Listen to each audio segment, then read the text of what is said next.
আসসালামু আলাইকুম, কেমন আছেন সবাই? আশা করি সবাই ভালো আছেন। আলহামদুলিল্লাহ আমিও ভালো আছি।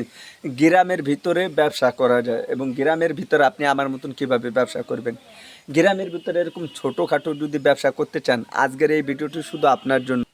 অথচ গ্রামের ভিতরে একটি মুদি দোকান দিয়ে আপনি আমার মতন ছোটোখাটো একটি দোকান দিয়ে প্রত্যেক মাসে আপনি 20 থেকে 30 হাজার আপনি তারও বেশি টাকা ইনকাম করতে পারবেন। এবং আপনার হাতে যদি অল্প পুঁজি থাকে, সেই অল্প পুঁজি দিয়ে আমার মতন এরকম একটি ব্যবসা শুরু করে আপনি 10 থেকে 15 হাজার 20 হাজার টাকা আপনি প্রত্যেক মাসে আপনি ইনকাম করতে পারবেন। তো সেটা কিভাবে করবেন এবং কিভাবে করা যায়, আজকে আমি এই ভিডিওতে লাইভ স্ক্রিনে প্রমাণ সহ দেখাবো। এই ভিডিওটি আপনাকে একদম শুরু থেকে শেষ পর্যন্ত দেখতে হবে। যারা এখন পর্যন্ত ভিডিওতে লাইক করে না করে ভিডিওতে লাইক করবেন, নতুন হলে চ্যানেলটি সাবস্ক্রাইব করে আমাদের সাথে দেখবেন। ওকে বন্ধুরা, দেখেন ফাইনালি আমি বসে আছি। এটা হচ্ছে আমার নিজের একটি দোকান, পার্সোনাল। আচ্ছা, আপনি যদি এরকম একটি দোকান দিতে যান, তাহলে দেখা যেতেছে আপনার হাতে কত টাকা পুঁজি আছে এবং কত টাকা পুঁজি নিয়ে আপনি ব্যবসাটা শুরু করবেন, সেটাই হচ্ছে মেন। ধরে নিন আপনার 20 থেকে 50 হাজার টাকা আছে, সেই টাকা দিয়ে আপনি আমার মতন এরকম একটি ব্যবসা করতে চান, তাহলে দেখা যেতেছে এই যে দেখতে পাচ্ছেন, এটা হচ্ছে একটি মেন রুট। আচ্ছা, এবার তো অনেকে আবার প্রশ্ন করবেন, একদম যারা নতুন প্রথম অবস্থায়, তারা তো এই ব্যবসাটা বুঝবেন না, তারা কিভাবে দেন। আমি আস্তে আস্তে বুঝিয়ে দিছি। ধরে নিন আপনি আমার মতন এরকম একটি আপনার রাস্তার সাইডে, ধরে নিন এই যে আপনার বাড়ি, এই বাড়ির পাশে গ্রামের মধ্যে আপনি রাস্তার পাশে ছোট্ট একটি টং দোকান দেবেন। সো সেই টং দোকানটা হচ্ছে এরকম টিনের ঘর। আমার এটা হচ্ছে টিনের ঘর, গ্রামগঞ্জে তো সেজন্যই। এরকম একটি ঘর তুলতে গেলে 10 থেকে 20 হাজার টাকা লাগবে, 30 হাজার টাকা লাগবে। তারপরে দেখা যাইতেছে আপনার মাল উঠাইতে হবে। যদি আপনার 50 হাজার টাকা পুজো হইতে হয়, তাহলে আরও 20 হাজার টাকার মাল উঠাইতে হবে। আচ্ছা, প্রথমে আপনি একটি ঘর তুলবেন। ঘর তোলার পরে তারপর আপনি সুন্দরভাবে সামনে বসার জন্য একটা স্থান বানাবেন, মানে এরকম একটা টুল সিস্টেম, যাতে কাস্টমার বসে কিছু খাইতে পারে।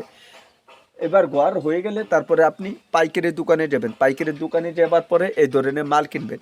প্রথম অবস্থা আপনি বুঝবেন না, কারোর সাথে আলাপ করবেন। আপনার গ্রামগঞ্জে যদি আশপাশে কেউ ব্যবসা করে, তাহলে দেখা যেতেছে আমার মতন এরকম একটি দোকানে আপনি তাদের সাথে আলাপ করবেন যে ভাই, আমি এরকম একটি দোকানে ব্যবসা করতে চাই, তাহলে মাল কিভাবে আনবো। একদিন ছাড়া কয়েকবার আনলে হয়ে যাবে। প্রথম অবস্থায় দেখা যেতেছে আপনি শুরু থেকে কাউকে বাকি দেবেন না। গ্রামগঞ্জে এরকমটা সমস্যা হতেই পারে যে আপনি ব্যবসা করতেছেন, দেখা যাইতেছে আপনার দোকানের পাশে অনেক লোকজন থাকবে, কিংবা আপনি নতুন অবস্থায় যদি আপনি একটি দোকান দেন, সেই ক্ষেত্রে অনেক প্রচুর পরিমাণ আপনার দোকানে লোকজন আসবে।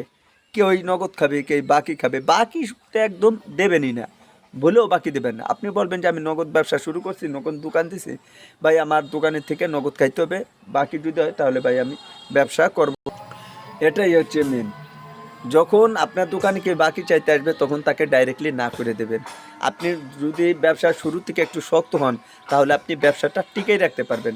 আর যদি শুরু থেকে বাকি দেন, তাহলে টিকাই রাখতে পারবেন না। আপনি 1 বছর মানে ব্যবসা শুরু থেকে 6 মাস 1 বছরের ভিতর আপনার দোকান দেখবেন লসের দিকে চলে যাইতেছে, আপনি যত টাকায় পুঁজি লাগান না কেন। এটা হচ্ছে মেন। আর আপনাকে সবসময়ের জন্য একটা জিনিস চিন্তা করতে হবে, আপনি যে ব্যবসাটা শুরু করছেন, সেটার জন্য আপনার অনেক দিনের মানে একটা স্মৃতি হিসাবে আপনি ধরে নিতে পারেন যে না, এটাই আপনার সব কিছু। ছোটো থেকে মানুষ আস্তে আস্তে বড়ো হয়, এই জিনিসটা একটু খেয়াল রাখবেন। আর ব্যবসা এরকমই একটা জিনিস ভাই, যদি একবার সফলতা হতে পারেন, আপনি সেখান থেকে প্রচুর টাকা ইনকাম করতে পারবেন। প্রথম অবস্থায় দেখা যেতেছে একদিন বেচা কিনা 1-2 হাজার টাকা হবে, একদিন একটু কম হবে, একদিন একটু বেশি হবে। সেটা নিয়ে কোনো মাথা ব্যথা এবং কি আপনি মনে কষ্ট নেবেন না। তাহলে দেখা যেতেছে একটা সময় আসবে, তখন আপনার যখন বড় দোকান হয়ে যাবে, বড় ব্যবসাদার হয়ে যাবেন, তখন আপনার কাছে খুবই ভালো লাগবে। আজকে এই ভিডিওতে বিষয়টি একদম ক্লিয়ার করার চেষ্টা করলাম। ভিডিওটি ভালো লাগলে ভিডিওতে একটু লাইক করবেন, নতুন হলে চ্যানেলটি সাবস্ক্রাইব করে আমাদের সাথে থাকবেন। তো বন্ধুরা, আজকের এই ভিডিওটা এখানে শেষ করে দেবো। সবাই ভালো থাকবেন, সুস্থ থাকবেন। পরবর্তী ভিডিওতে দেখা হবে। আল্লাহ হাফেজ।